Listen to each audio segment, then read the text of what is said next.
Mullaperiyar dam കാണിക്കാത്ത എന്താ? കണ്ടാ ജനങ്ങൾ പാനിക്കാവൂലേ? വളവ് വിസിബിൾ ആണ്. അവിടെ നേരെ പോയി നോക്കിയാലും ഈ വളവ് നമുക്ക് കാണാൻ പറ്റും. ഗൂഗിളിന് തെച്ചു പറ്റുന്നതുമല്ല. അവിടെ ഉണ്ട്, വളവുണ്ട്, വളഞ്ഞു ഒടിഞ്ഞു. അത് അവിടുത്തെ എഞ്ചിനീയർ തന്നെ സാക്ഷ്യപ്പെടുത്തിയിട്ടുണ്ട്. ഈ എംപവേർഡ് കമ്മിറ്റിയുടെ അടിയിൽ ഒരു സൂപ്പർവൈസറി കമ്മിറ്റി, അതിന്റെ അടിയിൽ സബ് കമ്മിറ്റിയിൽ ഒരുപാട് എഞ്ചിനീയേഴ്സ് ഉണ്ട്. അതിലൊരു എഞ്ചിനീയർ തന്നെ സാക്ഷ്യപ്പെടുത്തിയിട്ടുണ്ട് ഡാം വളഞ്ഞിരിക്കണമെന്ന്. ജലബോംബാണ് മുല്ലപ്പെരിയാർ, രക്ഷപ്പെടാമെന്ന് ആരും കരുതണ്ട. മുല്ലപ്പെരിയാർ ഡാമിന് വളവ്, നിർണായക വെളിപ്പെടുത്തൽ, നടുക്കുന്ന തെളിവുകൾ പുറത്തുവിട്ട് റസൽ ജോയ്. ഇങ്ങനെയുള്ള കുറച്ച് വീഡിയോകളും മറ്റൊക്കെ സീരിയസ് ആയിട്ട് കണ്ടുകൊണ്ടിരിക്കുന്ന സമയത്ത് ഇന്നലെ വളരെ കോമഡി ആയിട്ടുള്ള ഒരു കാര്യം കേൾക്കാനായിട്ട് സാധിച്ചായിരുന്നു. നിങ്ങളും കേട്ട് കാണും. മുല്ലപ്പെരിയാർ ഡാം പൊട്ടിക്കഴിഞ്ഞ് കഴിഞ്ഞാൽ ഇടുക്കി ഡാം ആ വെള്ളമൊക്കെ തടയും അത്രേ. അതായത് ഇടുക്കി ഡാമിലോട്ട് വെള്ളം വന്ന് മുല്ലപ്പെരിയാറിലുള്ള എല്ലാ വെള്ളത്തിനെ കളക്ട് ചെയ്തുകൊണ്ട് ആർക്കും ഒന്നും സംഭവിക്കാത്ത തരത്തിൽ ഇടുക്കി ഡാം നമ്മളെ സംരക്ഷിക്കും എന്നുള്ളൊരു കാര്യമാണ് കുറേ അധികം ആൾക്കാർ പറയുന്നത്. ഞാൻ ചോദിക്കുന്ന ഒരൊറ്റ ചോദ്യമുള്ളൂ.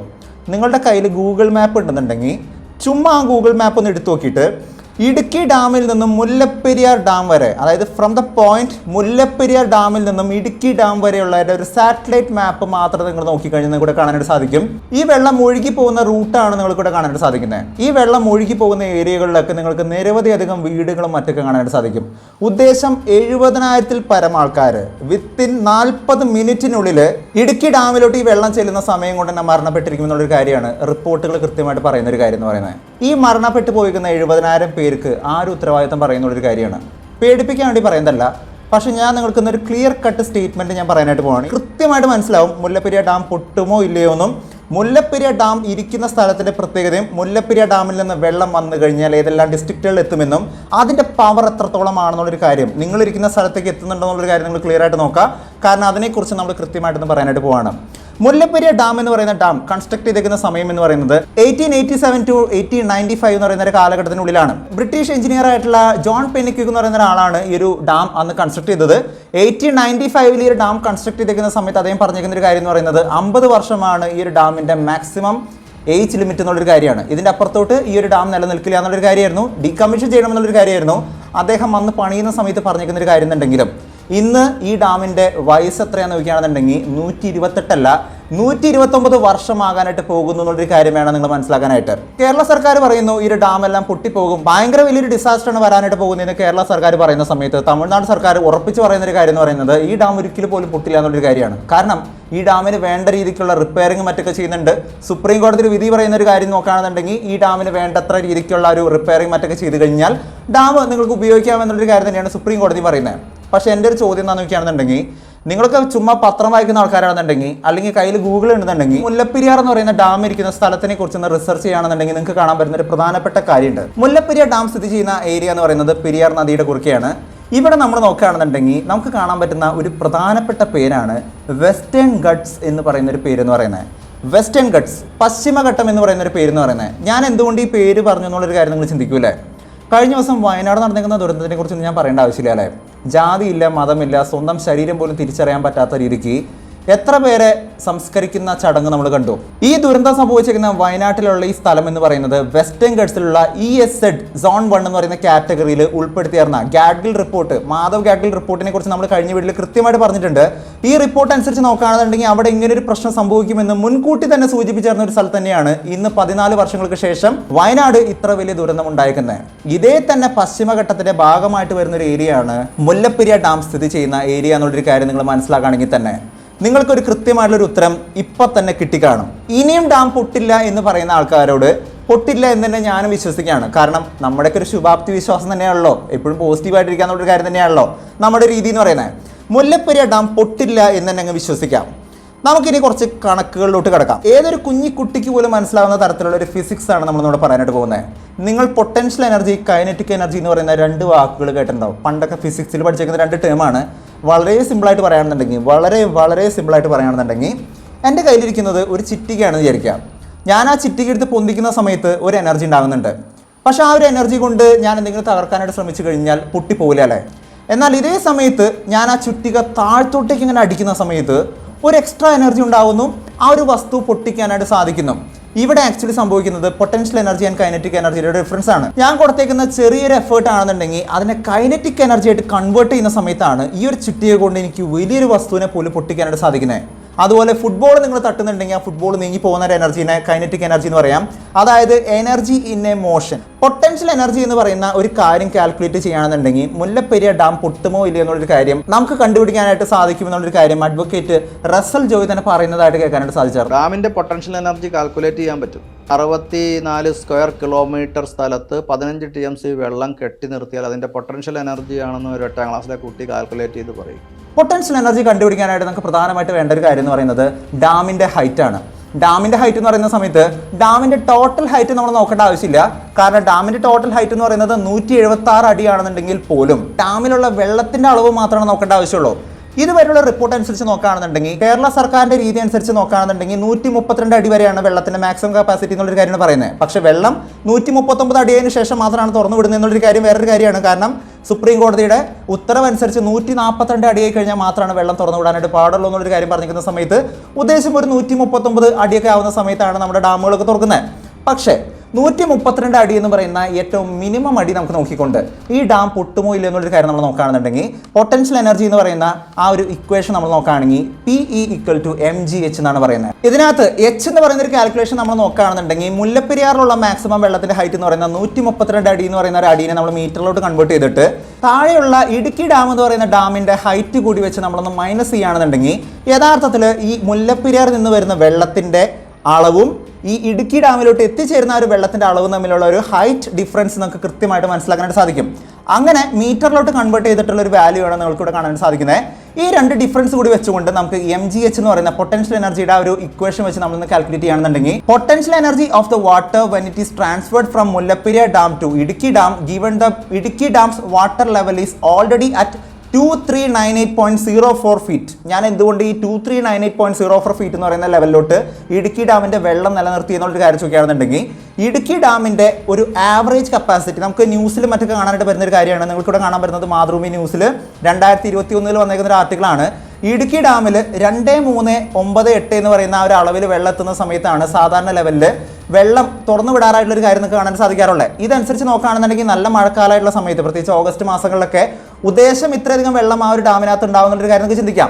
ഈ ഒരു ലെവലിനെ വെച്ചുകൊണ്ട് മുല്ലപ്പെരിയാർ ഡാമിൽ നിന്ന് വരുന്ന 132 അടി വെള്ളം പൊട്ടൻഷ്യൽ എനർജി ആയിട്ട് കൺവേർട്ട് ചെയ്ത് വരുന്ന സമയത്ത് അവിടെ ഉണ്ടാകുന്ന പൊട്ടൻഷ്യൽ എനർജി എന്ന് പറയുന്നത് 2.297 × 10⁻16 ജൂൾസ് എന്ന് പറയുന്ന ഒരു ജൂൾ അളവാണ്. ഇത് കാണുന്ന സമയത്ത് നിങ്ങൾക്ക് ഒന്നും മനസ്സിലായില്ല എന്നുള്ളൊരു കാര്യം അറിയാനായിട്ട് സാധിക്കും. പക്ഷേ അതിനൊരു സിമ്പിൾ എക്സ്പ്ലനേഷൻ ഞാൻ പറയുകയാണെന്നുണ്ടെങ്കിൽ ഹിറോഷിമയിലുള്ള ബോംബിനെ കുറിച്ച് നിങ്ങൾ കേട്ട് കാണുമല്ലേ.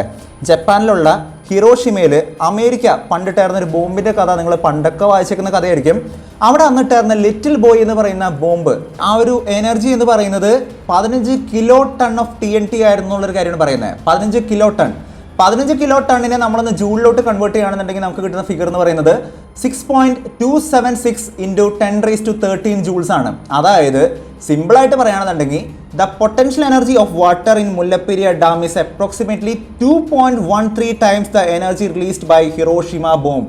അതായത് ഹിറോഷിമ ബോംബ് ഇട്ടേക്കുന്ന സമയത്തുണ്ടായിരിക്കുന്ന എനർജിയെക്കാളും 2 ഇരട്ടിയിലും അധികമുള്ള പവറിലാണ് മുല്ലപ്പെരിയാർ ഡാമിൽ നിന്നുള്ള വെള്ളം ഇടുക്കി ഡാമിലോട്ട് എത്തുക എന്നുള്ളൊരു കാര്യം വേണം നിങ്ങൾ മനസ്സിലാക്കാനായിട്ട്.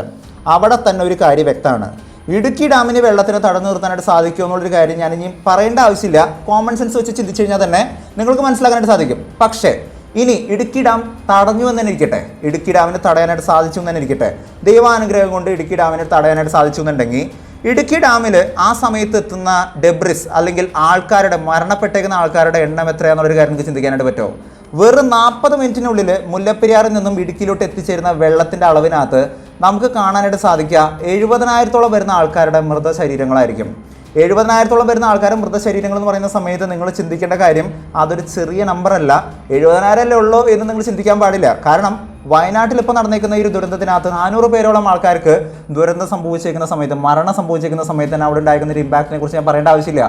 ആ സ്ഥാനത്ത് 70,000 ആണെന്നുണ്ടെങ്കിൽ ആ ഒരു കണക്ക് എത്രത്തോളം വലുതാണെന്നുള്ളൊരു കാര്യം നിങ്ങൾ ചുമ്മാ ഒന്ന് ചിന്തിച്ചാൽ മതി.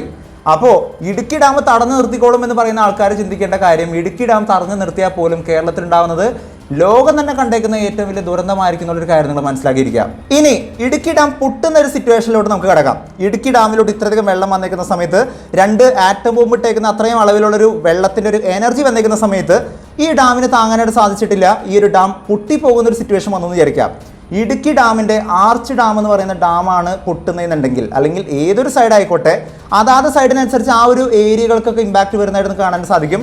ഇടുക്കി ഡാമാണ് പൊട്ടുന്നതെന്നുണ്ടെങ്കിൽ, ഇടുക്കി ഡാം എന്ന് പറയുന്ന യഥാർത്ഥത്തിൽ 3 ഡാമുകൾ കൂടി ചേർന്നേക്കുന്നതാണ്. ഇടുക്കി ഡാമുണ്ട്, ചെറുതോണിയുണ്ട്, കുളമാവ് എന്ന് പറയുന്ന 3 ഡാമുകൾ കൂടി ചേർന്നേക്കുന്ന ഒരു ഡാമാണ് ഇടുക്കി ഡാം എന്ന് പറയുന്നത്. ഈ ഇടുക്കി ഡാം പൊട്ടുന്ന സമയത്ത് നിങ്ങൾ മനസ്സിലാക്കിയിരിക്കേണ്ട ആദ്യത്തെ കാര്യം എന്താണെന്ന് നോക്കുകയാണെന്നുണ്ടെങ്കിൽ, ഇടുക്കി ഡാം എന്ന് പറയുന്നത് ഏഷ്യയിലെ തന്നെ ഏറ്റവും വലിയ ടോളസ്റ്റ് ആർച്ച് ഡാമുള്ളൊരു ഡാമാണ്. 60 സ്ക്വയർ കിലോമീറ്റർ ആണ് ഈ ഒരു ഇടുക്കി ഡാമിന്റെ ചുറ്റളവ് എന്ന് പറയുന്നത്. അതായത് അത്ര വലിയൊരു ഡാമാണ്. കാലപ്പഴക്കം വെച്ച് നോക്കുന്ന സമയത്ത് മുല്ലപ്പെരിയാറിനേക്കാളും കുറച്ചും കൂടി പുതിയ ഒരു ഡാമാണ് ഇടുക്കി ഡാം എന്ന് പറയുന്നത്. ഇടുക്കി ഡാം പണിതത് 1976 ഇത് ഓപ്പൺ ചെയ്തത്. അതുകൊണ്ട് തന്നെ ഇതിന് കുറച്ചും കൂടി ലൈഫ് ഉണ്ടെന്നുള്ളൊരു കാര്യത്തിൽ ചിന്തിക്കാം. പക്ഷേ സപ്പോസ് ഇത് പൊട്ടിയാൽ അവിടെ ഉണ്ടാകാൻ പോകുന്ന ഒരു എനർജി നമ്മൾ കാൽക്കുലേറ്റ് ചെയ്യുകയാണെന്നുണ്ടെങ്കിൽ 6.316 joules. അതായത് ഇൻ കമ്പാരിസൺ വിത്ത് ഹിറോഷിമയിലുള്ള ബോംബിനെ വെച്ച് നമ്മളൊന്ന് കമ്പയർ ചെയ്യുകയാണെന്നുണ്ടെങ്കിൽ, നേരത്തെ കണക്ക് എന്ന് പറയുന്നത് 2 ഇരട്ടിയോളം വരുന്ന ബോംബിന്റെ പവർ ആണെന്നുണ്ടെങ്കിൽ, ഇവിടെ നമ്മളൊന്ന് കാൽക്കുലേറ്റ് ചെയ്യുന്ന സമയത്ത് നിങ്ങൾക്ക് ഈ കണക്കനുസരിച്ച് കൃത്യമായിട്ട് താഴെ കാണാനായിട്ട് സാധിക്കും. Potential energy of water transfer from Mullaperiyar dam to Idukki dam is approximately 366 times the energy released by Hiroshima bomb. അതായത് ഹിറോഷിമയിൽ പൊട്ടിച്ചേക്കുന്ന ലിറ്റിൽ ബോയ് എന്ന് പറയുന്ന ബോംബിനേക്കാളും 366 ഇരട്ടി ശക്തിയുള്ള ഒരു എനർജിയോട് കൂടിയിട്ടുള്ള ഒരു പവറിലായിരിക്കും ഇടുക്കി ഡാമിൽ നിന്ന് എല്ലാ വെള്ളം കൂടി പുറന്തള്ളപ്പെടുക എന്നുള്ളൊരു കാര്യം വേണം നിങ്ങൾ മനസ്സിലാക്കാനായിട്ട്. ഇവിടെ കാണിച്ചിരിക്കുന്ന ഒരു വാല്യൂ എന്ന് പറയുന്നത് ഒരു ആവറേജ് വാല്യൂ മാത്രമാണ്. ഇപ്പോൾ ഉള്ള ഒരു കറണ്ട് സിറ്റുവേഷനും ഒരു ട്രെൻഡും വെച്ചുകൊണ്ടുള്ള ഒരു ആവറേജ് എടുത്തുകൊണ്ടാണ് നമ്മൾ ഈ ഒരു കാൽക്കുലേഷൻ ചെയ്തേക്കുന്നത്. പക്ഷേ വെള്ളം കൂടുന്ന സമയത്തും വെള്ളം കുറയുന്നതിനനുസരിച്ചും ഈ വാല്യൂസ് ഒക്കെ കാര്യമായിട്ട് മാറിക്കൊണ്ടിരിക്കും. ഇവിടെ കാണുന്ന ഈ വെള്ളം ഈ വഴിയിലൂടെ മാത്രമാണ് പോകുള്ളൂ എന്നുള്ളൊരു കാര്യം പറയാനായിട്ട് നമ്മൾ ആരുമല്ല. നമ്മൾ മനുഷ്യന്മാർക്ക് അത് നിർണ്ണയിക്കാനൊന്നും പറ്റില്ല. പ്രകൃതി തീരുമാനിക്കുന്ന വഴിയിലൂടെ പ്രകൃതി പോകും. ആ കാലാവസ്ഥയും ആ ഒരു ചുറ്റുപാടിനനുസരിച്ച് വെള്ളം അങ്ങോട്ടും ഇങ്ങോട്ടും ഡീവിയേറ്റ് ആവാനായിട്ടുള്ള സാധ്യത വളരെ കൂടുതലാണ്. അങ്ങനെ ഡീവിയേറ്റ് ആവുന്ന സമയത്താണ് നമ്മൾ പ്രതീക്ഷിക്കാത്ത സ്ഥലങ്ങളിലോട്ടും വെള്ളം എത്തിച്ചേരുന്നതായിട്ട് കാണാൻ സാധിക്കുന്നത്. പുഴ മാറി ഒഴുകിക്കൊണ്ട് പല സ്ഥലങ്ങളിലും വെള്ളം കയറി എന്നുള്ളൊരു വാർത്തകളൊക്കെ നിങ്ങൾ ഒരുപാട് വായിച്ചു കാണൂലേ. എന്ന് പറഞ്ഞിരിക്കുന്ന പോലെ തന്നെ പുഴ മാറി ഒഴുകുന്ന, അല്ലെങ്കിൽ ഈ ഒരു ഗതി മാറി ഒഴുകുന്ന ഒരു അവസ്ഥയിലോട്ട് എത്തിക്കഴിഞ്ഞാൽ ഈ പറയുന്ന വെള്ളമൊക്കെ എവിടെ ചെന്ന് എത്തുന്നുള്ളൊരു കാര്യം ആർക്കും പ്രെഡിക്റ്റ് ചെയ്യാനായിട്ട് സാധിക്കില്ല. ഇത് സ്വിഗ്ഗിയോ സൊമാറ്റോ ആമസോണോ എന്നല്ല, ഇന്ന വഴിയിലൂടെ മാത്രമേ ഞങ്ങൾ വരൂ എന്ന് പറയാനായിട്ട്. പ്രകൃതി നമുക്കായിട്ട് കനിഞ്ഞു നിൽക്കുന്ന വെള്ളം നമ്മുടെ കൊലയാളിയായിട്ട് മാറുന്ന ഒരവസ്ഥയിൽ ആ വെള്ളത്തിന് തോന്നുന്ന വഴിയിലൂടെ ആയിരിക്കും ആ ഒരു വെള്ളം വരിക എന്നുള്ളൊരു കാര്യം മനസ്സിലാക്കിക്കൊണ്ട് മാത്രം ജാഗ്രത പാലിക്കുക എന്നുള്ളൊരു കാര്യം വേണം പറയാനായിട്ട്. 366 ഇരട്ടി എന്ന് പറയുന്ന സമയത്ത് തന്നെ ഞാൻ കൂടുതലൊന്നും എക്സ്പ്ലെയിൻ ചെയ്യേണ്ട ആവശ്യകതയില്ല എന്നുള്ളൊരു കാര്യം എനിക്ക് തോന്നുന്നു. കാരണം കേരളത്തിലുള്ള 4 ഡിസ്ട്രിക്റ്റുകൾ പോകുന്നുള്ളൊരു കാര്യമാണ് പറയുന്നത്. ഏതൊക്കെയാണ് ആ ഡിസ്ട്രിക്റ്റ് എന്നുള്ളൊരു കാര്യം ഞാൻ പറയണില്ല. നമ്മുടെ കേരളത്തിൽ മാത്രം 35 മുതൽ 40 ലക്ഷം ആൾക്കാർ മരണപ്പെടും എന്നുള്ളൊരു കാര്യം പറയുന്ന സമയത്ത് അഡ്വക്കേറ്റ് റസൽ ജോയ് പറയുന്ന അനുസരിച്ച് നോക്കുകയാണെന്നുണ്ടെങ്കിൽ 1 കോടിയോളം ആൾക്കാർ മരണപ്പെടും എന്നുള്ളൊരു കാര്യമാണ്. പക്ഷെ നിങ്ങൾ മനസ്സിലാക്കേണ്ട മറ്റൊരു കാര്യം ഞാൻ പറയട്ടെ.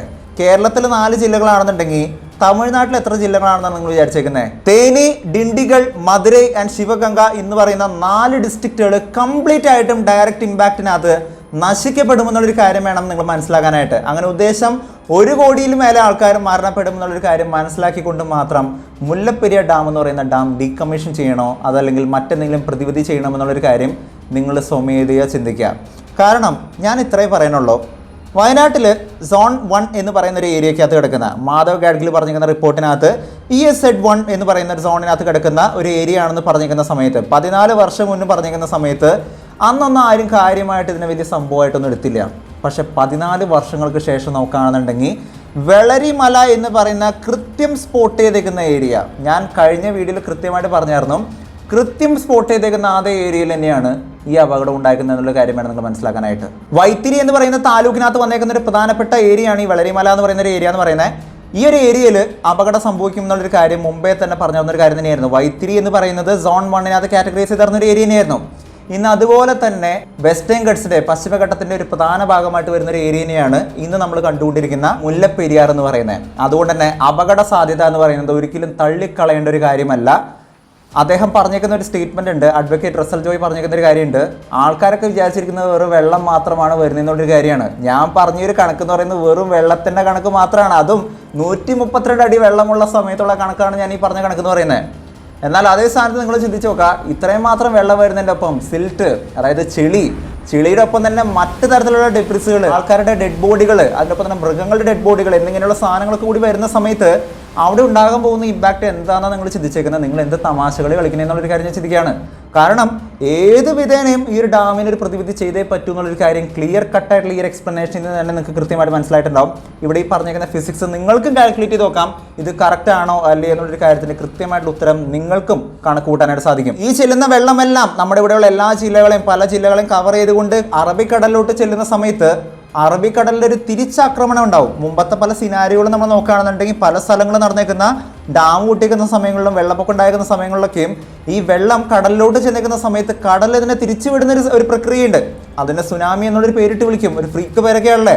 സുനാമി വരാണെന്നുണ്ടെങ്കിൽ ആ സമയത്ത് ഏതെല്ലാം ജില്ലകൾക്ക്, ഏതെല്ലാം ഡിസ്ട്രിക്റ്റുകൾക്ക്, ഏതെല്ലാം സ്റ്റേറ്റുകൾക്ക് അതിൻ്റെ ഇമ്പാക്റ്റ് ഉണ്ടാകുന്നൊരു കാര്യം കൂടി നമ്മൾ ചിന്തിക്കേണ്ടതാണ്. ഒപ്പം തന്നെ ഞാൻ കഴിഞ്ഞ ദിവസത്തെ റൂട്ട് മാപ്പ് കാണുന്ന സമയത്താണ് ഒരു കാര്യം കാണാനായിട്ട് സാധിച്ചത്.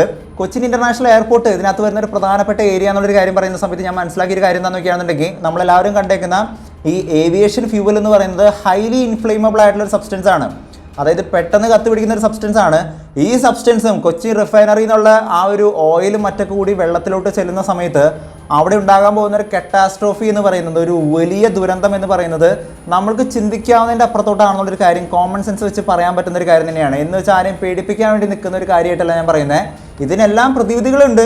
നമ്മൾ വേണ്ട രീതിക്കുള്ള ചില തീരുമാനങ്ങൾ, കടുത്ത ചില തീരുമാനങ്ങൾ എടുത്തു കഴിഞ്ഞാൽ നമ്മുടെ ഗവൺമെൻറ്റും തമിഴ്നാട് ഗവൺമെൻറ്റും കൂടി ഒരുമിച്ച് നിന്ന് കഴിഞ്ഞാൽ നമുക്ക് നല്ല രീതിക്കുള്ള നിലപാടെടുക്കാനായിട്ട് സാധിക്കും. കുറേയധികം കോടിക്കണക്കിന് ആൾക്കാരുടെ ജീവൻ രക്ഷിക്കാനായിട്ട് സാധിക്കും. തമിഴ്നാട്ടിൽ 1 ലക്ഷം ഏക്കറിനകത്തുള്ള ആൾക്കാർക്കുള്ള കൃഷി ചെയ്യാനായിട്ടാണ് ഈ വെള്ളം കൊണ്ടുപോകുന്നത്. അതിന് വേണ്ടിയിട്ടാണ് ഈ ഡാം അവർ നിലനിർത്തുന്നതെന്നുണ്ടെങ്കിൽ നിങ്ങൾ മനസ്സിലാക്കേണ്ട മറ്റൊരു കാര്യം എന്ന് പറയുന്നത്, തമിഴ്നാട്ടിലുള്ള 4 ഡിസ്ട്രിക്റ്റുകൾ കംപ്ലീറ്റ് ആയിട്ടും ഇല്ലാതാക്കാനായിട്ട് ഈ വെള്ളത്തിനെ കൊണ്ട് തന്നെ സാധിക്കുന്നുള്ളൊരു കാര്യം തന്നെയാണ്.